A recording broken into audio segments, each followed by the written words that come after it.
Hello friends जय जगन्नाथ। सकाल सकाल पियंतु गोटे गोटे उषुम उषुम ग्लास पानी देखिए बॉडीटा पूरा लगे हल्का हल्का बेलून परी।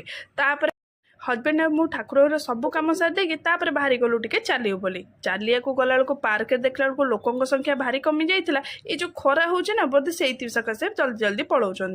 तापर घर को आसी गोटे बढ़िया से मिक्स फ्रूट जूस बनई पीकी पूरा एनर्जी पलि आसला। बनई सिमी उपमा भाविले एत सियाड़ू आसला इाड़ू सियाड़ू सब बनई देकी मुझे फटास्किना करदे मो पाखे किसी गोटे जादू अच्छे ना कि तापर सिमी उपमाटा बनईकी खाईदेली एत टेस्टी लगे सब उड़ेदेली। आउ सिमी उपमार रेसिपीटी मु पकई देछि मोर रेसिपी चैनल जोटा कि रोमाली किचन। आपण चाहे से यूट्यूब रे सर्च करके देखिपारे। आपको जब भल लगी कमेंट करेंगे। तापर लंच टी बढ़िया से करदे लंच खाई सारिकी रातिर डिनर आज नान संगे तड़का खाया नान मिलानी बोली रुटी चलई गोलाप जामुन संगे गोटे कोल्ड कॉफी पीकी शोई पड़ी। रही नमस्कार देखा नेक्स्ट वीडियो।